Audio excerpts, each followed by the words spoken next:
بسم الله الرحمن الرحيم. الحمد لله رب العالمين، والصلاة والسلام على أشرف الأنبياء والمرسلين نبينا محمد وعلى آله وصحبه أجمعين. أما بعد، د سوالات و جوابات دا مبارک نشست دا الله سبحانه وتعالى په توفیق سره او داغه په رحم او کرم سره شروع کو او کوشش وکړو چې حتی الوسع د ډیرو سوالونو جوابات ورکو. په دې نشست کې اولنی سوال یو ورور کړی دی او ډیر قیمتي سوال دی.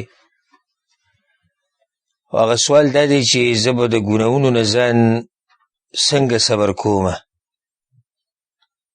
ځان وی د ګناهونو نه نشم صبرولی،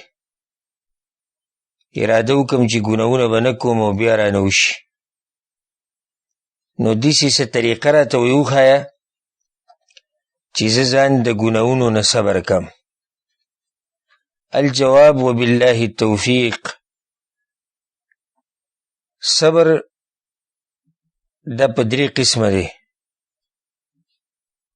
یو صبر په عبادت باندې کول، یعنی ته یو کار کې د الله بندگی کې یو عبادت کې په دې ته صبر کې. یو ځان د ګناهونو نه صبرول، ځکه چې دا نفس او دا خواهشات دغه طرف ته مایله کېږي او شیطان به دیم هغه طرف ته راکاږي او ته به ځان صبرې. او دریم صبر په تقدیر باندې صبر، په تقدیر کې چې کوم مصیبتونه لیکلی شوي دي، کوم امتحانات دي، کومې حادثې واقعې راځي، په هغې باندې صبر کول. دا ورور تپوس د دغه صبر په باره کې کوي چې د ګناهونو نه به ځان څنګه صبرې، د ګناهونو نه. نو دا خو داسې سوال یې کړی چې د دې جواب ډېر اوږد دی، چې کله انسان تفصیلي جواب شروع کړي نو د دې جواب هغه ډېر زیات اوږد دی. خو یو څو خبرې یاد ساتئ چې دا خبرې ستاسو په ذهن کې نو انشاءالله د ګناهونو نه به م الله ساتي باذن الله. اولنی خبره ده چې دې خبرې ته مه ګوره چې دا ګناه وړه ده او که لویه ده، بلکې دې ته سوچ کوه چې د څومره لوی رب نافرماني کوې. کله چې ستا په زړه کې دا خبره وي که نه چې دا د څومره لوی رب نافرماني ده، نو بیا به د ګناهونو نه ځان صبرولی شي. کله م شیطان تا ته وسوسه راواچوي او نفس تا یو طرف ته راکاږي چې هغې کې د الله نافرماني، نو مخې ته دا خبره راوله چې څومره لوی رب ماته ویلي چې دا کار مه کوه. دویمه دا خبره یاده ساته، مراقبة الله. حالانکې دا اولنی خبره هم په دې کې راځي.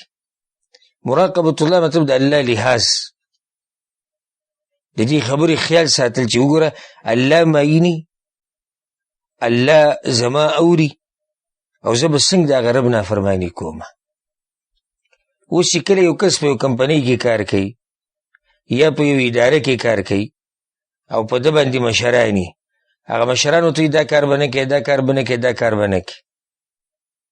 دې کیدی نشي چې دا مشران دي هغوی د حاضري او دی د هغوی په مخ کې د هغوی نافرماني وکړي.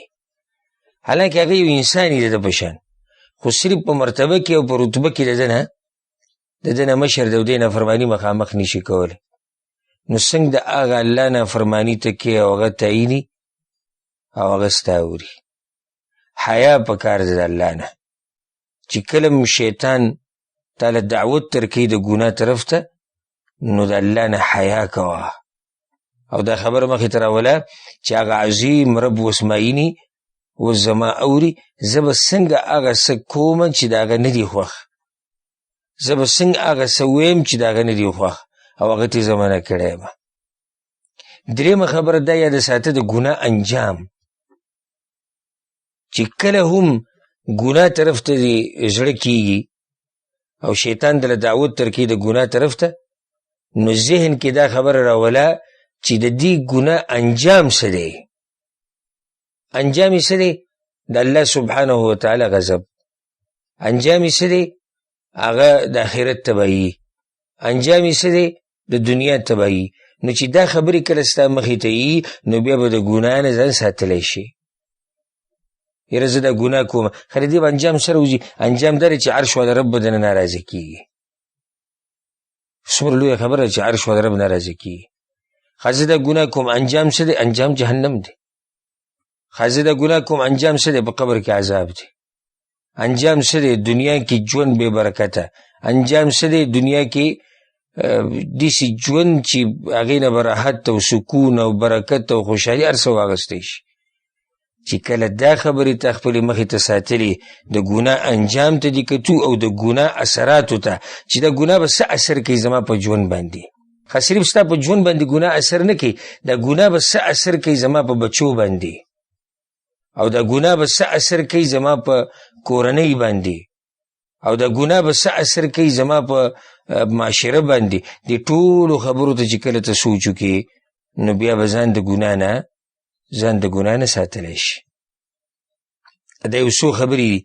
اگر که ما تاسو ته ووایي چې د دې سوال جواب څه دی، او ډېر تفصیلي جواب دی، خو مختصر زه دې ورور ته دا ویم، کوم ورور چې را تپوس کوي چې زه د ګناهونو نه ځان څنګه صبر کړم، نو هغه ته مختصر ویم چې دغه یو 3-4 خبرې د ځان سره یادې ساته، انشاءالله د ګناه نه به ځان صبرولی شي. والله اعلم. دا یو ورور سوال کړی دی، وی آیا داسې څه حدیث شتي چې په هغې کې دا راغلي چې ځان د بازارونو نه لرې ساتئ؟ آیا داسې څه حدیث شتي چې په هغې کې دا یي چې ځان د بازارونو نه لرې ساتئ؟ الجواب، په صحیح مسلم کې یو حدیث دی، په صحیح مسلم کې د ابو هریره رضی الله عنه روایت دی. پیغمبر صلی الله علیه وسلم وی احب البلاد الى الله مساجدها. په ځایونو کې الله ته خوښ ځایونه هغه جوماتونه دي، او په ځمکو کې د الله خوښه ځمکه هغه د جومات ځمکه ده. وابغض البلاد الى الله اسواقها. او په ځایونو کې چې د الله ډېر بدي شي هغه بازارونه دي. نو د دې حدیث هم دا خبره واضحه شو.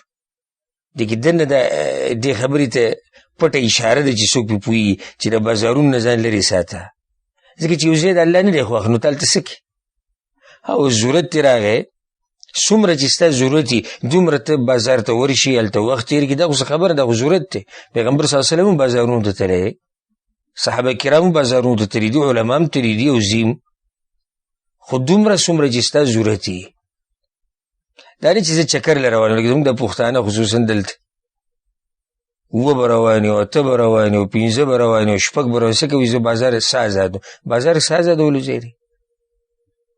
پیغمبر صلی الله علیه وسلم ابغض البلاد الى الله. په ځایونو کې د الله دا ځای ډېر بدي شي او ته پکې څه ازادې؟ دا ډېره عجیبه خبره چې یو سړی څه ازادولو له بازار ته وځي. امام نووي رحمه الله وایي د دې حدیث په وضاحت کې چې ولې د الله د بازارونه ډېر بدي شي، یعنې د دې څه وجه ده؟ نو جواب یې ورکړی دی، وایي ځکه چې دا د دوکو دړاکو ځای دی، دا د دوکو دړاکو ځای دی، دا د سود ځای دی. دلته وایي د دروغو قسمونه خلک خوري، دلته خلک د وعدې خلاف ورزیانې کوي، دلته وایي د الله د ذکر نه خلک مخ اړوي او نورې ډېرې خبرې پکې دي. ښه نو د دې په عکس باندې جوماتونه ولې د الله خوښ دي؟ ذکر پکې کېږي، د الله عبادت پکې کېږي، عبادتونه پکې کېږي، ایمانی موسم پکې، روحانیت پکې، او د دې په عکس باندې بازارونه دي. څومره دوکې دړاکې بازارونو کې کېږي، ده څومره د دروغو قسمونه پکې خلک خوري. که څوک سامان علي او که څوک یې خرڅوي، دی هم دروغ قسمونه خوري، هغه هم دروغ قسمونه خوري. ښه څومره د وعدې خلاف ورزیانې پکې کېږي. بیا چې یو سره دا خبرې یو ځای کې څومره پکې فحاشي داسې جنکۍ پکې ګرځي والعیاذ بالله چې هغه یعنې ښه کردار والا نه وي، داسې هلکان پکې ګرځي چې هغوی غلطو کارونو له راوتي دغه بازار ته. جنکۍ چې دی په هلکانو پسې به ګرځي بعضې، او بعض هلکان په جنکو پسې ګرځي بازارونو کې. نو داسې ځي کې به ته څنګه چې دی هسې وخت تېروې؟ هم وایي ضرورت نه ته چا نه منع کړی، لاړ شه، څومره چې ضرورت دی څومره چې کار دی هغه وکړه، خو بیا بغیر ضرورته په داسې ځای کې وخت مه تېروه چې هغه ځای د الله بدي شي. او ځکه سلمان فارسي رحمه الله څه وایي ډېره ناشنا خبره یې کړې ده رضی الله عنه. وی لا تکونن ان استطعت اول من يدخل السوق ولا آخر من يخرج منها. وی دیسې نه خیال کوه، دیسې نه چې وی اولنی کس بازار ته ته ننوځي او اخرنی دې ته راوځي. یې څه معنی ده؟ ټیم به پکې ډېر نه تېری، دا معنی ده. داسې نه چې ته په انتظار ناستې چې لکه بازارونه کله کولاویږي او بس منډه کړي دي زه خو لاړم بازار ته، او یا بازارونه بندېږي او دوکان والا اکثر چغې کوي لکه وځئ وځئ دوکانونه موږ بندو او دی لا بیا هم لیکي. داسې مه کوه. ولې؟ وی فإنها معرکة الشیطان. په بازار کې د چا معرکه روانه ده؟ د شیطان معرکه روانه. شیطان سخت خوشحالی دی دغه خلکو ته راکم چې په بازارونو کې ګرځي. د ورور سوال دا و چې آیا دې څه حدیث شته چې په هغې کې د بازارونو لرې کېدو باره کې خبره شوي؟ نو دغه حدیث د صحیح مسلم ده، په دې کې دغه خبره ده کمې ته چې موږ اشاره وکړه. والله اعلم. د ورور د دعا په باره کې تپوس کړی دی. و یو کس ماته دا ویلي دي چې کله اوبه وڅښې نو بیا پسې دا دعا ویل سنت دي: الحمد لله الذي سقانا عذبا فراتا ولم يجعله ملحا اجاجا. یعنی شکر دی د هغه الله چې په ما باندې پاکې اوبه وڅښلې او اوبه یې داسې نه دي کړي چې یعنی خونې خراب دی یا بین ترې راځي، یعنی صفا اوبه راله الله راکړې په دې شکر ویسته. نو وایي چې آیا دا ذکر شتي؟ وایي ما ته څه ناشنا ورته کې ښکاري. الجواب، دا روایت امام ابن ابي الدنیا او امام طبرانی امام بیهقی راوړی دی چې پیغمبر صلی الله علیه وسلم باره کې وایي چې کان اذا شرب الماء قال، کله چې به پیغمبر اوبه وڅښي بیا به دا ذکر وي: الحمد لله الذي سقانا عذبا فراتا برحمته ولم يجعله ملحا اجاجا بذنوبنا. وی پیغمبر صلی الله علیه وسلم به دا ذکر وي. خدا د دې روایت سند کمزور نه، انتهایی کمزور دی. په دې کې یو راوي دی جابر ابن یزید الجعفي چې ډیرو اهل علمو دته دروغجن ویلی دی، د به دروغ جوړول. نو په سند کې جابر ابن یزید الجعفي دی، د دې لاسه د روایت څه دی؟ دا کمزور. د امام حسن بصري نه ثابت دی. امام حسن بصري رحمه الله مشهور امام، د هغه باره کې راځي چې هغه به کله اوبه وڅښي هم دا ذکر به وي. نو اوس داسې د پیغمبر نه خو ثابت نه شو که نه. نو اوس یو سړی وي که زه یې وایم نو څنګه موږ دا وایو؟ که ته یې ویې کله ناکله ځکه چې د الله شکر ویسته دي که نه، یعنی یا الله ستا شکر دی چې ما له دې صفا او ښایسته اوبه راکړي، او یا الله ستا شکر دی چې د دې اوبو دا خوند دې موږ ته نه دی خراب کړی، د دې بین دې موږ ته نه دی خراب کړی. اوس که الله د اوبو دا خوند خراب کړي او دا ټولې اوبه مالګینې کړي او یا یې په ځمکه کې جوړې کړي او ډوبې کړي، نو څوک به راوباسي؟ څوک به را پیدا کړي؟ نشي را پیدا کولی. که څوک داسې شکر وباسي کله ناکله او دا ذکر وی نو څه حرج به پکې نه، خو دا عقیده به نه ساتي چې دا د پیغمبر نه ثابت دی. داسې به وایي چې یاره ما عام یعنی یو شکر مې د الله وویستو، او بل دا چې په دې به همیشوالی به پې نه کوي. والله اعلم. ښه دی ورو سوال کړی دی چې وی ما اورېدلی دي چې د جومات نه به لاره نه جوړی، یعنی جومات نه لاره مطلب دا دی چې یو سړی په یو طرف ورننوځي او باغ بل طرف ته وځي. وایي دې نه من راغلی ده، خو زه په یو شریکه کې کار کومه او کله چې د مانځه وخت شي او زه د اودس ځایونو ته ځمه، جومات سره چې کوم د اودس ځایونه دي چهاردم هغې ته ځمه، نو د جومات په یو دروازه ورننوځم او په بله راوځم، بیا هلته چهاردام کومه. وجه دا دی چې په منځ کې مسافت ډېره زیاته ده که زه د بهر نه راتاویږم. نو آیا زما دا کار صحیح دی او که نه؟ الجواب، دا خبره صحیح دی ضرور چې پیغمبر صلی الله علیه وسلم د دې نه منع کړې ده چې د جوماتونو نه به لارې نه جوړوي.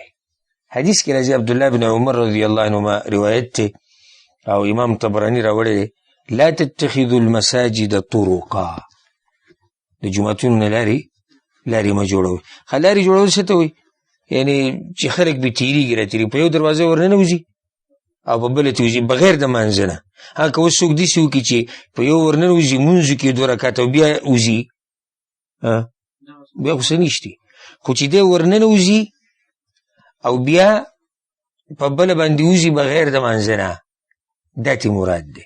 خو دلته دا خبره یاده ساتئ چې بغیر عذر نه دا کار مکروه دی، بغیر عذر نه دا کار څه دی مکروه دی. ښه که څوک یې وکړي د عذر د لاسه نو بیا پکې څه حرج نشته. عذر څه دی؟ لکه اوس لاره ډېره زیاته اوږده ده، لاره ډېره اوږده ده او ته د جومات په یو دروازه ننوتې او په بله باندې ووتې د ضرورت دپاره دا به جایز انشاءالله، بیا به مکروه نه وي. او په دې باندې ته یو دلیل وښیم. امام بخاري رحمه الله په خپل کتاب کې باب تړلی دی باب المرور فی المسجد، په جومات کې تېرېدل. پای کې یو حدیث راوړی د ابو موسی اشعري رضی الله عنه، پیغمبر صلی الله علیه وسلم سوی د حدیث ته غوږ کېدی من مر في شيء من مساجدنا أو أسواقنا بنبل فليأخذ على نصالها لا يعقر بكفه مسلما. پیغمبر صلی الله علیه وسلم وایي چې تاسو کې څوک زموږ په جومات کې تېري او غش یې ورسره وي، نیزه ورسره وي، نو څه چل دې وکړي د دې دا کومه څوکه چې ده په دې دې لاس کې دي چې څوک پې زخمي نه شي. مقصدي خبره دلته دا ده چې پیغمبر صلی الله علیه وسلم وایي من مره که څوک زموږ په جوماتونو کې تېرېږي نو احتیاط دې کوي. نو د دې نه دا واضحه ده چې جومات کې تېرېده چې کله ضرورت وي نو بیا څه ده بیا جایز ده.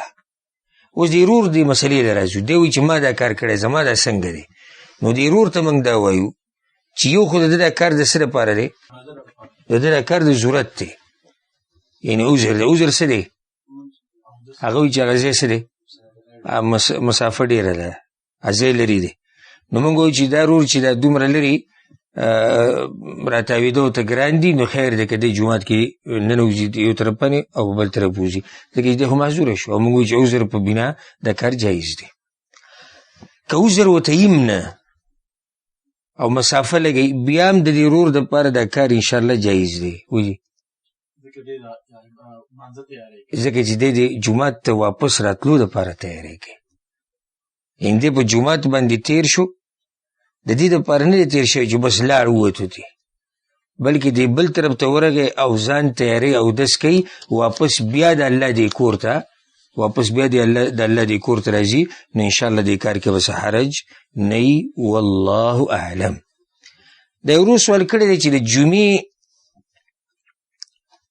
د مانځه دپاره د غسل ده په زنانو هم لازم دی، یعنې ده په هغوی هم واجب دی؟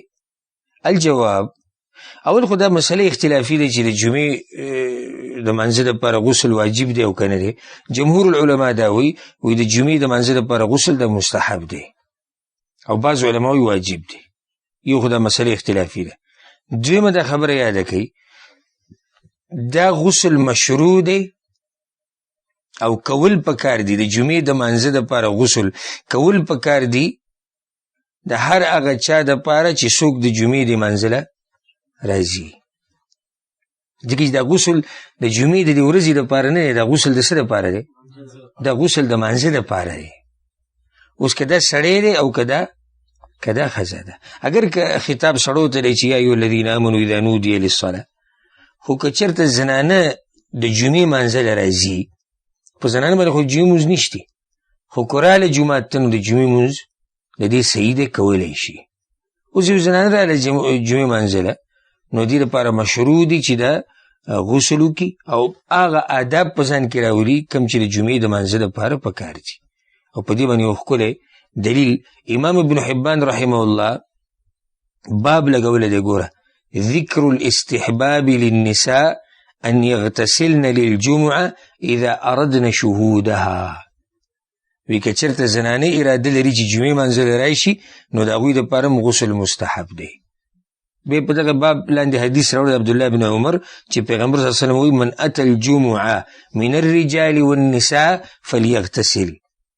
څوک چې د جمعې مانځه راځي که سړی دی او که ښځه ده نو څه دې وکړي؟ غسل دې وکړي. من الرجال والنساء د زیادت کې اختلاف دی، امام ابن خزیمه، امام ابن حبان او بیهقي راوړی او اختلاف دی د علماو منځ کې چې دا زیادت په دې حدیث کې صحیح دی او که نه. خو امام نووي رحمه الله د دې تصحیح کړی او دا زیادت صحیح دی. نو که دا روایت نه وي د عامو دلایلو نه دا خبره واضح ده او بیا چې ورسره دا دلیل هم راشي نو خبره واضح شوه. که زنانه چېرته د جمعې منزله راځي نو غسل د هغې لپاره مستحب دی چې وکړي. والله اعلم. دا یو رور سوال کړی و یو زمونږ په خپلو کې یو جنۍ ده او ډېره دینداره ده او ډېره ښایسته هم ده، زما خوښه ده او غواړم چې د هغې سره نکاح وکړمه. خو مشکل دا دی چې هغه زما ډېره نږدې خپله ده او خپله مې داسې ده چې هغه زما د ترور د زوی لور ده، د ترور د زوی لور ده او زما د ترور د زوی چې دی زما د تره د لور سره واده کړی دی. دا رشته څنګه شوه؟ د ترور د زوی لور ده او د تره د لور نه، د ترور د زوی لور ده او څه ده او بیا د تره د لور لور ده.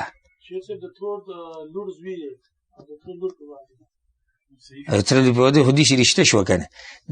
د الک د طرف نه څنګه شو؟ د الک د طرف نه د الک د دې کس د ترور زوی دی، د الک د دې کس د ترور زوی دی او دا د هغه لور ده. نو د ترور د زوی لور شوه. مور یې چې ده هغه د تره لور ده، هم تره لور ده. نو څه شوه؟ د تره د لور لور شوه، د تره د لور لور شوه. همېشه ته پوه شوې که د تره د لور لور ده او د ترور د زوی لور ده. پلار یې د ترور زوی دی او مور یې د تره لور ده. اوس دی چې په اسلام کې دا واده صحیح دی او که نه؟ الجواب او دا واده کېدی شي، دا واده کېدی شي د دغه جنۍ سره چې هغه د ترور د زوی لور ده او د تره د لور لور ده. دلیل به ګوره واله، علي بن ابي طالب رضی الله عنه چا سره واده کړو؟ فاطمه رضی الله عنها سره. او فاطمه د هغه څه وه؟ د تره د زوی لور وه. د تره د زوی لور نه، پیغمبر صلی الله علیه وسلم خو د علي بن ابي طالب د تره زوی دی او دا د هغه لور وه. نو د کې هېڅ حرج نشته. موږ دې ورور ته وایو چې ستا د تره لونه او ستا د ترور لونه دا ستا دپاره حلالې دي. نو بیا چې کته څومره راځي دا ټولې ستا دپاره حلالې دي. د هغوی لونه بیا د هغوی لونه او داسې دا ټولې څه دي؟ دا حلالې دي.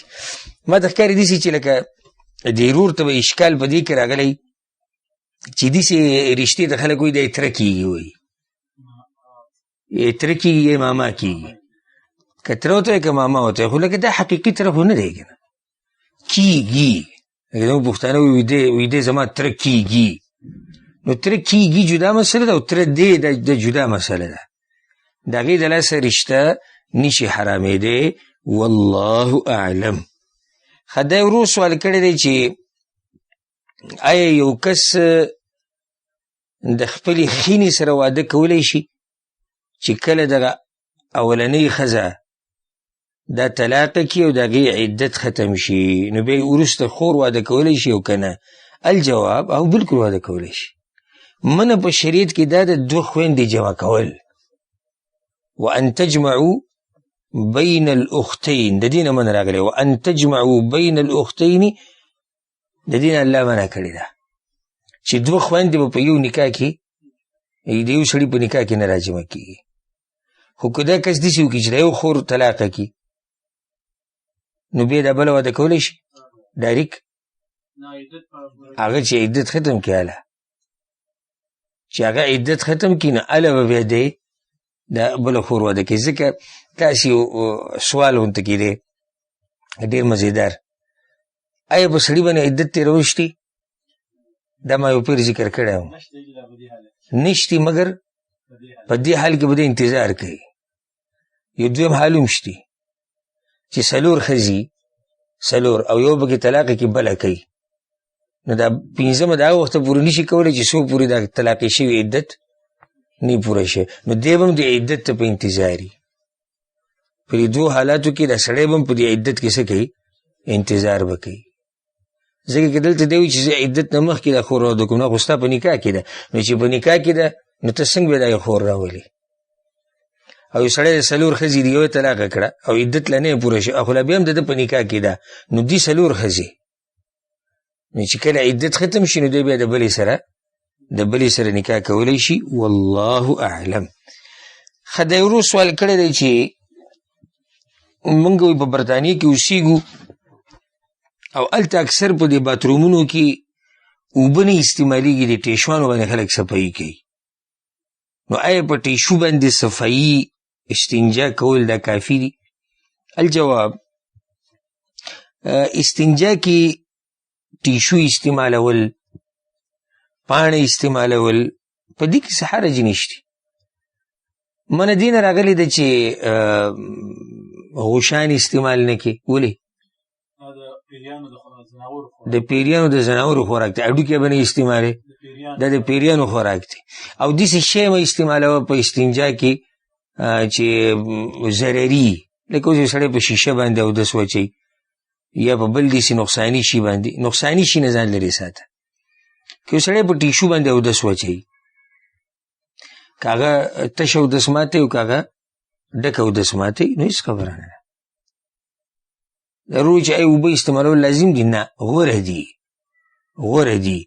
لکه چې دا سړی په ټیشو باندې اودس یې وچ کو او ځان یې صفا کو او صفا شو، نو اوبه استعمالولو ته به ضرورت نشته. خو که استعمال یې کړي نو غوره دي. غوره طریقه ده اوبو باندې ګوره استنجا کول، دا ټول نه غوره طریقه ده، ځکه چې اوبو سره صفایي دا ښه راځي. خو که اوبه نه وي یا یو استعمال یې نه کړي او دی په ټیشو باندې یا په کاڼي باندې یا په لوټه باندې اودس وچ کړي او صفا شي، نو بس بیا اوبو ته ضرورت، یعنی استعمالول لازم نه دي. او که استعمال کړي نو څه دي؟ غوره دي. والله اعلم. دا یو ورو سوال کړی دی چې زه چې کله د کار په ځای کې یم او کله نه کله زه په سفر باندې وځم، نو یو پیر داسې وشو چې زه په سفر باندې وم او د مانځه ټیم را باندې راغی او زما او د اوبو په منځ کې تقریبا 10 منټه لار وه، 10 یا څه د پاسه 10. نو آیا داسې ټیم کې زه انتظار کولی شم که نه؟ دغه ځي ته به داسې ټیم کې زه تیمم کولی شم که نه زه به ځم دغه اوبو له؟ سوال باندې پوه شوې که نه؟ یو کس دی ملګری وایي چې زه کار کې یم او کار کې کله نه کله په سفر وځم، نو داسې مو شي چې اوبو ته یو 10 منټه لاري یا پاو ساعت لاري او د مانځه ټیمي، نو آیا دغه اوبو ته ځان رسول لازم دي که نه تیمم کولی شم؟ الجواب، دا مسافه چې کومه د ارور ذکر کوي دا په عرف کې نږدې حسابېږي، دا څه لرې خو نه ده. یعنې پاو ساعت 10 منټه مسافه دا په عرف کې نږدې ده، ځکه الله سبحانه وتعالی په قرآن کې د هغه کس دپاره د تیمم مسله ذکر کړې ده چې اوبه ونه مومي، څومره مسافه کې ونه مومي. نو بعضو فقهاو ذکر کړي دي وایي دومره او دومره او دومره. صحیح خبره دا ده چې دا خبره عرف ته راجع ده. عرف ته څنګه راجع ده؟ یعنی چې عرف کې په هغه ټیم کې په هغه زمانه کې ورته خلک د مسافې ته ډېر وایي، نو که په دومره مسافه کې ورته اوبه نه میلاویږي نو بیا تیمم کولی شي. خو چې په هغه زمانه کې ورته خلک او په هغه عرف کې ورته خلک نږدې وایي، نو بیا خو دا لږه مسافه ده.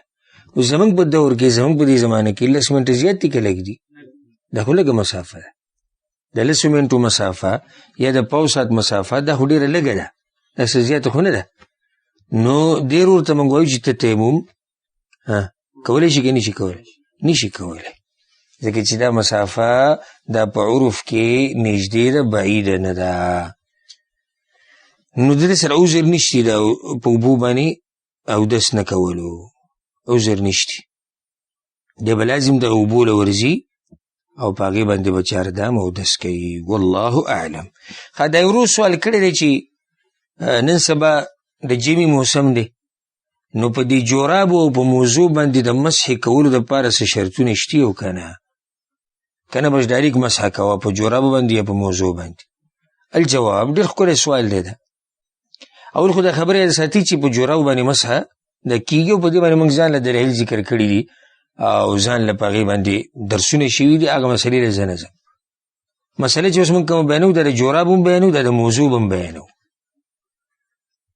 دوه قسمه شرطونه علما بیانوي، موضوع باندې د مسح دپاره او په جوراو باندې د مسح دپاره. یو قسم هغه شرطونه چې هغه قرآن او حدیث کې راغلي دي، او دویم قسم شرطونه اجتهادي دي. اجتهادي څه معنی ده؟ یعنې علماو اجتهاد کړی دی او دغه شرطونه پکې لګولي دي. زه درته تحقیقي خبره وکړم او خبره به ډېره اسانه انشاءالله. 4 شرطونه دي، بس 4 شرطونه. د دې خیال کوه دا 4 شرطونه د جورابو د مسح دپاره او د موضوع د مسح دپاره. اولنی شرط دا دی، اولنی شرط چې ده به دا جورابي یا د موضوع دا به د طهارت نه بعد پخپو کړي. پوه شوی به دې که حدیث د مغیره بن شعبه رضی الله عنه چې کله هغه وایي زه ورکوز شوم د پیغمبر صلی الله علیه وسلم د خپو نه مې موضوع ویستې، وایي چې دعهما فاني ادخلتهما طاهرتین، پرېږده مې وباسه. ما چې کله دا دې خپو ته ورچولې نو زما خپې پاکې وي، یعنې زما اودس څه جوړو. اولنی شرط څه شو؟ چې طهارت نه بعد، یعنې د اودس نه بعد به پخپو کړي. تاسو راسې مثال درکړم چې خبره ښه واضح شي. اوس یو سړی دی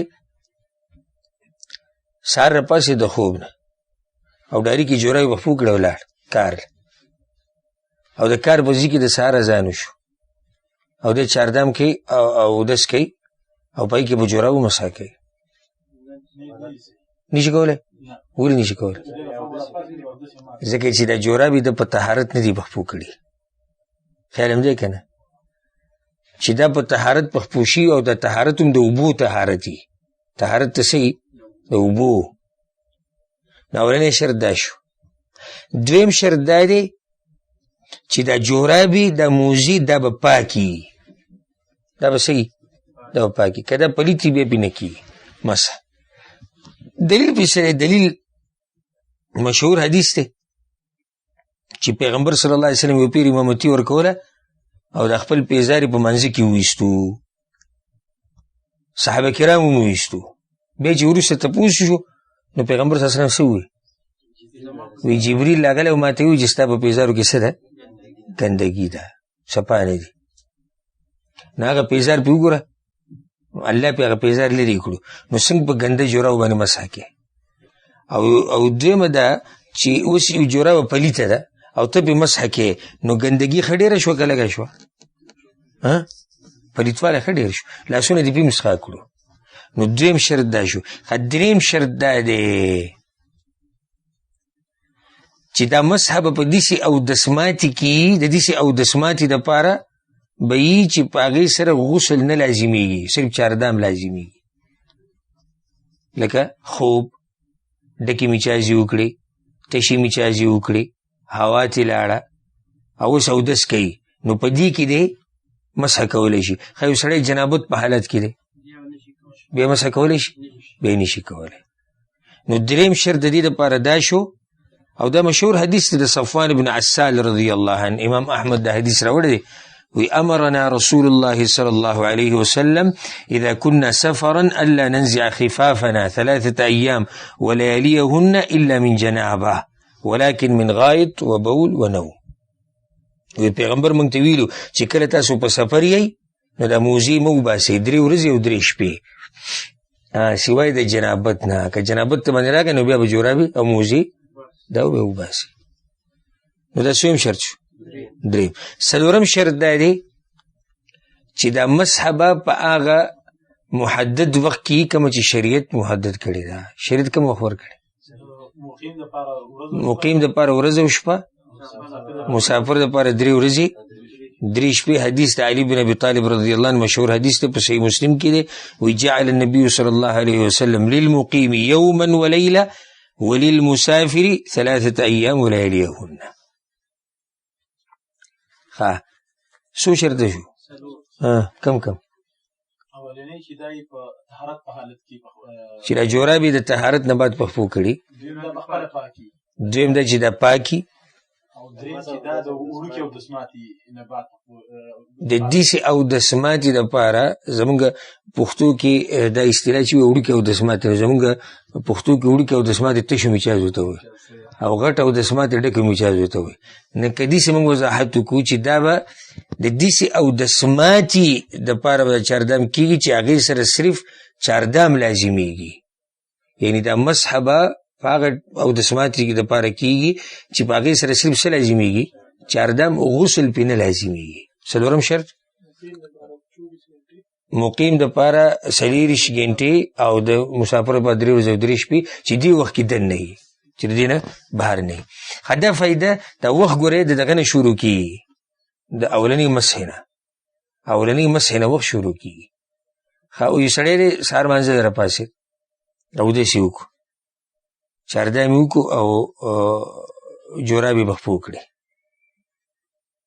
9 بجې اودس مات شو، سهار 9 بجې اودس مات شو او 11 بجې چې اودس کوو نو مسح یې وکړه. طارق صاحب دا مدت به د کوم ځای نه شروع کېږي؟ 11 نه، دا به د 11 نه 9 نه او نه د هغه سحر نه چې د جوراب یې پخپو کړې، ځکه چې دا د ده دپاره یو قسمه رخصت دی او رخصت به شروع کېږي هغه وخت نه چې دی د رخصت عملي کړي، هغه لا مسح نه ده کړې، چې مسح یې وکړه مدت څه شو؟ شروع شو. نو د ماسپښین 11 بجې سبا د ماسپښین 11 پورې دا مقیم مسح کولی شي، او که مسافري نو بیا 3 ورځې او 3 شپې، والله اعلم. دا یو ورو سوال کړی چې د غسل نه مخکې چاردام چې کم کېږي اودس دا به پوره کوي که نه دا خپې به لیټ کوي او د غسل نه بعد به خپې وینځي، یعنې اودس به وکړي صرف به خپې پرېږدي، بیا چې کله باقي بدن وینځي ټول نو بیا به خپې وینځي، که نه د اول پیر چې اودس کوي دا سره به خپې وینځي او بیا به غسل کوي. الجواب مستحب طریقه دا دی چې انسان غسل کوي اول ته څه وکړي؟ اول اودس وکړي او دواړه کارونه د دپاره جایز دي، که دی ورسره خپې وینځي او که دی د خپې لیټ کوي د غسل نه بعد وینځي، دواړه د پیغمبر صلی الله علیه وسلم نه ثابت دي دواړه. خو غوره طریقه دی کې دا ده چې پوره کامل اودس وکړه، پوره کامل اودس وکړه، خپې یې ووینځه، الا دا چې عذر وي. لکه اوس ګوره حدیث د عایشه رضی الله عنها، حدیث د عایشه رضی الله عنها په صحیح بخاري صحیح مسلم کې دی، وی پیغمبر صلی الله علیه وسلم چې به کله اذا اغتسل من الجنابة کله چې به د جنابت دپاره غسل کو، غسل یدیه وتوضأ وضوءه للصلاة، او داسې چاردام به وکړو لکه څنګه چاردام چې څه دپاره کوي؟ مانځه دپاره کوي، او بیا به باقي بدن وینځو. نو خپې به کله وینځلې؟ اوله کې. حدیث د میمونه رضی الله عنها دا په صحیح بخاري صحیح مسلم کې دی، د پیغمبر صلی الله علیه وسلم د جنابت د غسل طریقه ذکر کوي چې پیغمبر صلی الله علیه وسلم به څنګه غسل کو. نو پیغمبر صلی الله علیه وسلم به غسل وکړو اودس به وکړو، ټول خپې به یې پرېښودې، ټول اودس به وکړو خپې به یې پرېښودې، بیا به یې غسل وکړو، ثم غسل سائر جسدي ثم تنحى عن مقامه ذلك فغسل رجليه، بیا به دغه ځای نه لږ را دېخوا شو، بیا به یې خپې وینځلې. ولې؟ ځکه چې هغه ځای کې هغه وخت کې به خټې وي، ګندګي به وه، نو دې ورور ته موږ دا وایو که عذر وي نو بیا خپې لیټ کا، که داسې عذر لکه اوس هغه وخت کې عذر و، لاندې خټې جمع کېدې، اوبه جمع کېدې، پیغمبر صلی الله علیه وسلم به خپې پرېښودې. او که عذر نه وي نو اول پیر چې اودس کوې نو بیا ښه پوره اودس وکړه، والله اعلم. دا یو خور سوال کړی دی، وی زه د خپل خاوند سره کور کې اوسېږم او په دې کور کې زموږ سره زما خواښ هم ده او زما د دې خاوند خور هم ده، نو روزانه د لمبل د دې دلاسه ماله حیا راځي، لکه دا راته ګران دي چې هر سهار پاسم او څه کوم د هغوی په مخ کې لامبم، نو آیا زه تیمم کولی شم او که نه؟ الجواب چې انسان د جنابت په حالت کې په ده لازم دي چې غسل به کوي، چې یو سړی د جنابت په حالت کې نو په ده باندې څه دي؟ لازم دی چې دی به غسل کوي. وإن كنتم جنوبا فطهروا، حدیثونه دا خبره واضحه ده.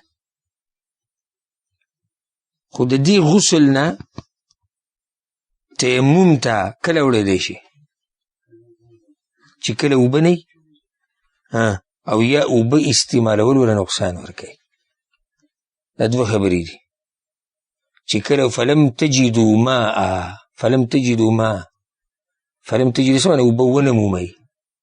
دا کومې چې نشي استعمالولی دی هم داسې دی چې لکه او دې لپاره نور روایت هم دي چې اوبه استعمال نقصان ورکوي نو بیا دغه ټیم کې تیمم کولی شي. دوه حالات دي. دا خور په کوم حال کې ده؟ دا په یو کې هم نه ده. نو دې خور ته دا وایو مونږه چې ته د حیا د لاسه غسل نشي پرېښودی، د حیا د لاسه غسل نشي پرېښودی. او بنده له پکار دي چې د الله نه هېرېږي، د الله یره دا په ټولو باندې له پاسه ساتي. فلا تخشوا الناس واخشون، الله د خلکو نه مه هېرېږي، زما نه هېرېږي. اتخشونهم فالله احق ان تخشوه ان کنتم مؤمنین. او حیا ګوره په دوه قسمه ده. حیا په څو قسمه ده؟ په دوه قسمه ده. یو هغه حیا ده چې شریعت یې زموږ نه غواړي، او یو هغه حیا ده چې شریعت یې زموږ نه غواړي. شریعت دغه حیا نه منع کړې. دا خور چې کومه حیا ذکر کړي دا خو د شریعت خلاف ده. یعنې اوس د حیا د لاسه یو شرعي کار او د شریعت یو مسله څنګه پرېږدي؟ څه په خیال دی؟ موږ دې خور ته داسې ویلی چې ته داسې وکړه، یعنې غسل د خلکو د راپاڅېدو نه مخکې کوه که نه. داسې ټیم کې وکړه چې خلک کور کې مشران کور کې ودی یا بل ځای کې هسې طریقه جوړېدی شي. خو مقصد د خبرې دا دی چې غسل پرېښودی دې لپاره جایز دي؟ نه دي جایز. والله اعلم. دا یو ورو سوال کړی دی چې دا خبره وی ډېره مشهوره ده چې هند بنت عتبه رضی الله عنها دې د حمزه رضی الله عنه د اینه وی خوړلې وه. دا خبره ډېره مشهوره ده. هند پېژنې څوک ده؟ د ابو سفیان رضی الله عنه ښځه چې بیا اوس مسلمانه شوې وه. نو دې وایي چې دا قصه صحیح ده. الجواب دا خبره صحیح ده چې حمزه رضی الله عنه د احد په ورځ شهید شوی دی او مشرکانو د هغه نه پوزه پرې کړې وه، وګونه یې ترې پرې کړي وو، شونډې ترې پرې کړي. دا خبره صحیح ده، دا ثابته ده. امام بیهقي امام طبراني یو روایت راوړی کعب بن مالک چې پیغمبر صلی الله علیه وسلم د احد په ورځ حمزه رضی الله عنه چا نه دی لیدلی، کوم ځای کې دی؟ یو کس وی ما لیدلی. پیغمبر صلی الله علیه وسلم ورته ویل فانطلق، نو بیا راځه که نه ما سره ما ته یې وښایه. وایي چې کله دې کس پیغمبر صلی الله علیه وسلم یې بوتو په حمزه پسې فرآه قد شق بطنه وقد مثل به. پیغمبر صلی الله علیه وسلم چې ولید هغه د خېټې شلېدلې وه، د خېټې یې وله سیرې کړې وه، مثله پرې کړې وه. نو پیغمبر صلی الله علیه وسلم ورته کتی نه شو. نو دا خو واضح دی، دا داسې شتي. خو دا سیرتونو والا او اهل المغازي چې دا کومه خبره ذکر کوي مشهوره، ډېره مشهوره شوې ده چې هند رضی الله عنها راولګېده او د خېټې سیرې کړه، د هغې نه اینه او څوک یې زړه یې ترې وویستو او هغه یې وخوړه، خولې ته یې واچو، شخونې پرې نه شواله او بیا یې توکو. نو دا په صحیح سند سره نه ثابت، دا خبره په صحیح سند سره نه ده ثابت. اوس کې سړی دی چې کتابونو نه، ما خو دا خو زموږ چې کتابونو کې شتي، خو په کتابونو کې په صحیح سند سره نشتي. والله اعلم. ښه، دا یو ورو سوال کړی دی چې په دې څه دلیل دی چې خوب سره اودس ماتېږي؟ او بله دا چې پیغمبر صلی الله علیه وسلم به وایي سهار منزل راپاڅېدو اوده به رپا به سېدو ډایرېک او اودس به یې نه کو. نو دې خبرو باندې وایي زه پوه نه یم د دې وضاحت وکړه. الجواب وایي په دې څه دلیل دی چې خوب سره اودس ماتېږي؟ نو دلیل په دې باندې حدیث د صفوان ابن عسال رضی الله عنه دی، امام ترمذي راوړی. بای کې دا دي چې پیغمبر صلی الله علیه وسلم موږ ته ویلو، ما لږ ساعت مخکې هغه حدیث ذکر وو چې موږ په سفر یو نو 3 ورځو پورې موزې دا به نه وباسو. الا من جنابه، مگر که جنابت را باندې راغی نو بیا مسح نه کېږي په موضوع باندې. ولکن من غائط و بول و نوم مگر که چېرته ډکې میچازي وکړي یا تشې میچازي وکړي یا اوده شي او بیا اودس کوئ نو بیا مسح کولی شي. نو دې کې څه ذکر کو؟ نوم. او نوم څه ته وایي؟ خوب ته وایي. د دې نه واضح شو چې خوب سره اودس ماتېږي. بیا دا هم د علماو منځ کې غټه مسله چې کم خوب باندې اودس ماتېږي. کله نه کله د علما دا مسله هسې اوږده کړي او اسانه مسله دا ده چې هر هغه خوب باندې اودس ماتېږي چې انسان پکې په ځان نه پوهېږي. داسې جټکه مټکه سړي ته راشي او کله نه کله په سړي داسې خوب راشي چې د خوا او شا دا خبرې پکې اوري نو په دغه خوب سره اودس نه ماتېږي. کله نه کله به پیغمبر صلی الله علیه وسلم ماسخوتن لمانځله وي دومره لیټ راووتو چې صحابه کرام به په جومات کې ناست او سرونه به پرې درانه شو جټکې به یې ووهلې او بیا پیغمبر راغی دوی لمانځه ته ودرېدو نو اودس د هغوی مات شوی نو مات شوی او چې جوور خوب وي او سم خڼارې پکې شروع کړي او بیا راپاسې بعض وي هسې وي سترګې چې خوب هغه چې ته په ځان نه پوهېږي په دې سره اودس ماتېږي. بیا دې ورور دغه سوال کړی چې پیغمبر صلی الله علیه وسلم به اوده و بیا به راپاسې لمانځله به تو دا صحیح خبره ده. امام بخاري و مسلم دا روایت راوړی موږ څو پیرې ذکر کړی هم دی. عبدالله بن عباس رضی الله عنهما روایت دی چې پیغمبر صلی الله علیه وسلم د شپې تهجد وکړو او بیا اوده شو حتی نفخه دومره خوب دومره جوور اوده شو چې خڼاره یې شروع کړو او بیا مؤذن راغی فخرج فصلی چې مؤذن اذان وکړو پیغمبر صلی الله علیه وسلم ووتو د لمانځه دپاره. نو دې ورور ته دا اشکال جوړ شوی چې پیغمبر صلی الله علیه وسلم اوده شو بیا ووتو. نو جواب دا دی صحیح حدیثونو کې دا مسله ثابته چې پیغمبر صلی الله علیه وسلم سترګې اوده کېږي خو زړه نه اوده کېږي. دا مسله دپاره خاص ده. بعض مسلې ګورې داسې چې هغه د پیغمبر دپاره څه خاص وي نو بیا به یو سړی دا نه وایي چې دا زمونږ څنګه شو او دا خو زمونږ اودس پرې ماتېږي او د هغه نه ماتېدو نو دا د هغه دپاره خاص ده. د پیغمبر به سترګې بندې وي خو زړه به یې وي خو که چېرته اودس پرې مات هم شو نو هغه ته به پته لګېده چې زما اودس څه شو مات شو. موږ چې اوده شو او په خوب کې مو اودس مات شي موږ ته پته لګي؟ موږ ته خو پته نه لګېږي نو څه اشکال به کې پاتې شو نه. والله اعلم. یو سوال یې ورور کړی دی او دا به اخرنی سوال والو په دې نشست کې وایي زموږ په علاقه کې چې کوم جومات دی نو هغه د صوفیانو جومات دی. دا نن سبا چې کوم صوفیان دي د دوی جومات دی او دوی وی پیغمبر صلی الله علیه وسلم وسیله کوي د توسل دا مسله کوي. نو آیا موږ په دوی پسې شاته مونځ کولی شو که نه؟ الجواب صوفیان دا نن سبا چې کوم تصوف دی دا ګمراهي ده. دا تصوف دا د ګمراهۍ نه او د شرکیاتو نه او د قبر پرستۍ نه او د خزعبلاتو نه او د دې ګډ وډو کارونو نه او خبرونه خالي نه دی. دا کم تصوف چې زموږ په ملکونو کې ډېر زیات دي. د تصوف دا مذهب دا ګوره زموږ په ملکونو کې ښه په زور او شور سره دی. نو په تصوف ولو کې دا مسلې د ورور خبره صحیح ده چې دوی توسل بالنبي کې پیغمبر صلی الله علیه وسلم وسیله کوي او په دوی پسې شاته مونځ کېږي او که نه. الجواب توسل د په دوه قسمه دی. پیغمبر صلی الله علیه وسلم باندې توسل کول دا په څو قسمه دی؟ دوه. یو داسې ګوره پیغمبر صلی الله علیه وسلم ته د هغه ذات وسیله کول او د هغه نه یو شی غوښته چې نه ای پیغمبر تا نه غواړو ته زمونږ دپاره دا کار وکړه ته زمونږ دپاره دا مشکل حل کړه ته زمونږ دپاره دا مسله حل کړه. دا کوم شرک دی؟ شرک اکبر دی. ولې؟ ځکه چې غیر د الله نه علاوه د بل چا نه غوښتنه کوي په هغه څه کې چې په صرف الله قادر دی. دویم توسل څه ته وایي؟ دویم توسل دا دی چې داسې ووایي چې یا الله د پیغمبر په وسیله مې وبخه. نو غواړي د چا نه؟ د الله نه. خو پیغمبر یې صرف څه کو وسیله د پیغمبر د مخه په موږ باندې باران راووروه د پیغمبر په مخه په موږ باندې رحم وکړه. دا بدعت دی. هغه اولنی شرک دی او دا دویم څه دی؟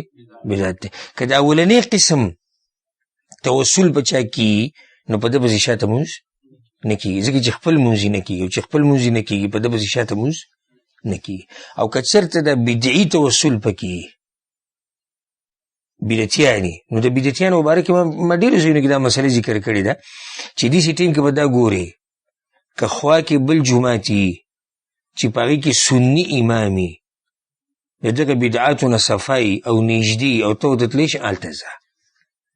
خو که نه وي جومات نشتې بل یا شتي خو ډېر لرې ده، تلو کې تکلیف دی، نو بیا په داسې امام پسې مونځ کېږي. او د ده دا کار چې دی دا څه ده، خو بدعت دی. د هغې د لاسه د امام د اسلام نه نه وځي. پوه شوې که نه؟ نو توسل به څو قسمه شو؟